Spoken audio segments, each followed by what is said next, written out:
Master minds commerce చదవాలనుకునే 10th inter విద్యార్థుల తొలి ఎంపిక కాదు. అంత అధిష్టానానికి ఎంత దగ్గరగా ఉంటారో మీరు చెబితే అసలు నో చెప్పే ప్రసక్తే ఉండదు అధిష్టానం అని చెప్పేసి అందరూ మాట్లాడుతుంటారు.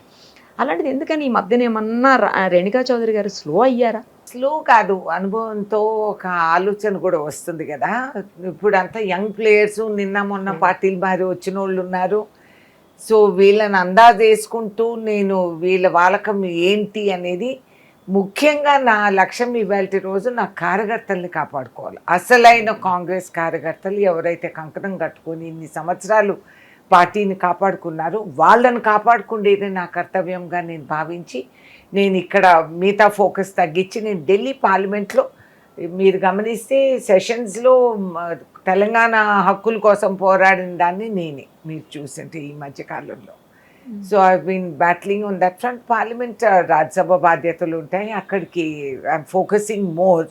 కానీ ఇక్కడ నేనేదో మైదానం వదిలి వెళ్ళిపోయినానని ఎవరన్నా అనుకుంటుంటే అది వాళ్ళు పిచ్చి, వాళ్ళ భ్రమ. ఇక్కడే ఉంటుంది రేణుకా చౌదరి, ఎప్పుడు ఎక్కడికే అటుపోదు. కార్యకర్త చెయ్యి వదిలిపోయేదాన్ని కాదు నేను. కాబట్టి నా కార్యకర్తలకి న్యాయం, నా అంటే కాంగ్రెస్ కార్యకర్తలు ఎవరైతే పార్టీ కోసం పనిచేసి త్యాగాలు చేసి ఉన్నోళ్ళు ఉన్నారో వాళ్ళకి నేను రక్షణగా నేను ఇక్కడ ఉంటాను. కొంచెం జిల్లా రాజకీయాల మీద కూడా దృష్టి తగ్గించారు అని అంటున్నారు. అంటే నేను ఫ్రీగా అమ్మ ఇన్ని రోజులు అసలు అదే సుఖంగా ఉందేమో.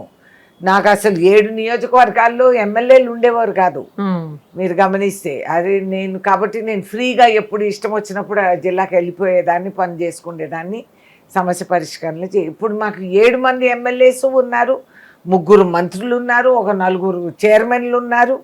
ఖమ్మం జిల్లాకి బీఆర్ఎస్ నుంచి ఒక రాజ్యసభ ఉన్నారు, బీజేపీ నుంచి రాజ్యసభలు ఉన్నారు. నేను ఓవర్లోడ్, జిల్లా ఓవర్లోడ్ అయ్యి బ్యూరోక్రసీ అంతా వంగి కుంగిపోతున్నారు. ఎందుకంటే ఎప్పుడు ఎవరు వెళ్ళినా కూడా వాళ్ళకి ప్రోటోకాలు, పుచ్చకాయలు ఇవి ఇవ్వలేక వాళ్ళు చేస్తున్నారు. వాళ్ళు చెప్పకపోయినా మాకు అర్థమవుతుంది. We also know. నేను కేంద్ర మంత్రిగా ఉన్నదాన్ని, వీళ్ళు ఒక జిల్లాకి ఒక రాష్ట్రానికి ఉన్నోళ్ళు.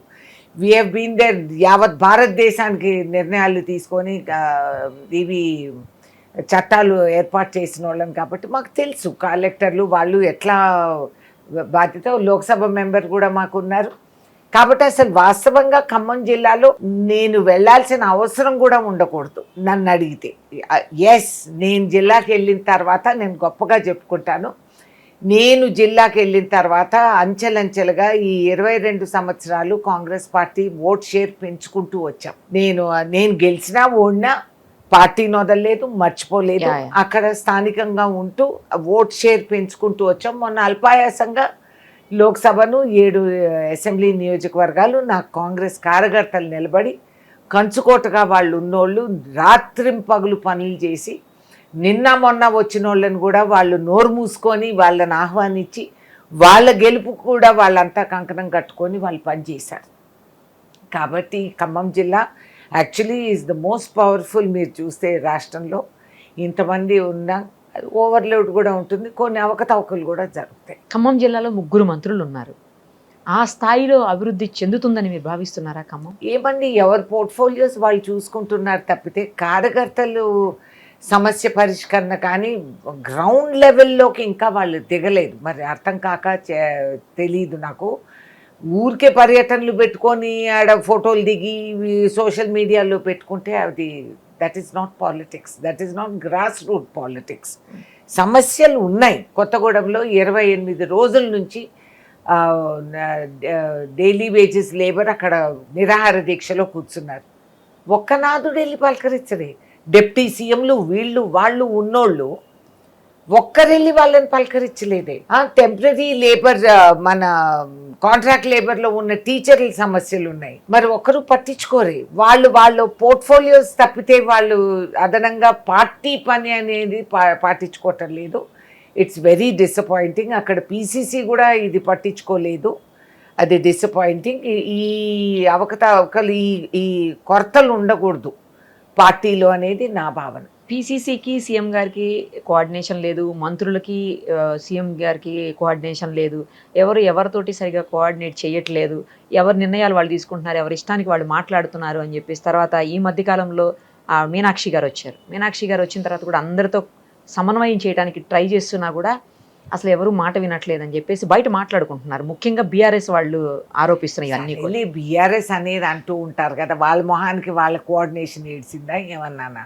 వాళ్ళు ముగ్గురు త్రిమూర్తులుగా, ఆ కవితమ్మ ఏదో అంటుంది, ఆ కేటీఆర్ ఏదో అంటాడు, ఆ హరీష్ రావు ఇంకెక్కడో తిరుగుతాడు. కాబట్టి వాళ్ళ ఏడుపు వాళ్ళని ఆడమనండి, మా జోలికి రావద్దండి. ఎందుకు కోఆర్డినేషన్ లేదు? రోజు సీఎం రివ్యూలు తీసుకుంటున్నారు, పట్టించుకుంటున్నారు. మినిస్టర్లు కొత్తగా మొన్న వచ్చారు, వాళ్ళకు వేరే పోర్ట్ఫోలియోస్ ఇవ్వటం జరిగింది. ఆయన రోజు మీడియాని అడ్రస్ చేస్తున్నారు, కేంద్రానికి పరిగెత్తి పనులు చేసుకుంటున్నారు. సో అది వీళ్ళ చర్చ, వీళ్ళు చేసే గూగుల్స్ ప్రచారం తప్పితే నథింగ్ లైక్ దాట్. కోఆర్డినేషన్ కొంచెం తక్కువ, ఎస్, కొంతవరకు ఒక లెవెల్లో ఇక్కడ అక్కడ కొంచెం కొరతలు మాకు అనిపిస్తుంది. అది సెటరేట్ అయిపోతాయి. ఏముంది మధ్యలో మాకు ఈ జనరల్ ఎలక్షన్స్ రావటం, ఇది అది అవ్వటం, దానివల్ల అట్లా వచ్చింది. But it will be settle. ఇప్పుడు కొత్తగా బ్యూరోక్రాట్స్ అందరినీ కూడా రీషఫల్ చేశారు. So I'm very sure, I'm very confident ఇప్పుడు చక్కగా అన్నీ సెట్ అయిపోతాయి. అసలు మీనాక్షి గారికి కూడా ఎవరు సహకరించట్లేదు, ఆవిడ మాట కూడా ఎవరు వినే పరిస్థితుల్లో లేరు అని అంటున్నారండి. ఏమని? మీనాక్షి నటరాజన్ గారిని స్వయంగా రాహుల్ గాంధీ గారు ఏర్పాటు చేశారు ఇక్కడ she is a very honest women. Yeah, ఆమె నిజంగా గాంధీయన్ ఫిలాసఫీని పాటించి బతికే విధానాలు కూడా ఆవిడ పట్ల. ఆమె ఈ డాబులు ఇవన్నిటికీ ఆమె లొంగదు. సో వీళ్ళకి నచ్చకపోవచ్చు కొంతమందికి. కాంగ్రెస్ పార్టీ ఏంటో అర్థం కానోళ్ళు కొంతమంది వచ్చారు కదా పార్టీలోకి, వాళ్ళకి నచ్చకపోవచ్చు. ఎందుకంటే ఒక మర్సిడీస్ బెంజో, 4 చీరలు ఇవి కొనిచ్చి, 4 రెస్టారెంట్లు తిప్పి తిండి పెట్టి మైమర్పించే వాళ్ళు, డబ్బులు ఇచ్చి లొంగిచ్చుకునే వాళ్ళు ఉంటారు. అందరు రాజకీయ పార్టీల్లో ఉంటారు. అన్ఫార్చునేట్లీ ఈ కాలం రాజకీయాలు అలా తేలినాయి.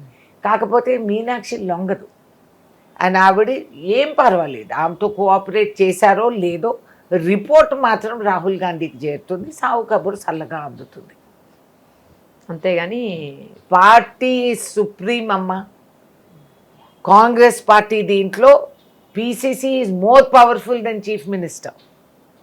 చీఫ్ మినిస్టర్కి పీసీసీ సమస్యలు పార్టీ దీంట్లో జోక్యం చేసుకోవడానికి కూడా స్థానం ఉండదు అనేది కాంగ్రెస్ పార్టీ దీంట్లో ఉంది. కాకపోతే మాకు సీఎం పీసీసీగా చేసిన వారు కాబట్టి ఆయనకు ఆ అనుభవం ఉంది, ఆయనకు ఆ పట్టుంది. కాబట్టి ఆయన మహేష్ గౌడ్ గారు ఇద్దరు కలిసి చక్కగా సర్దిద్దుతున్నారు. సుమన్ టీవీలో మీ పర్సనల్ అండ్ బిజినెస్ ప్రమోషన్స్ కోసం కింది నెంబర్కి కాంటాక్ట్ చేయండి.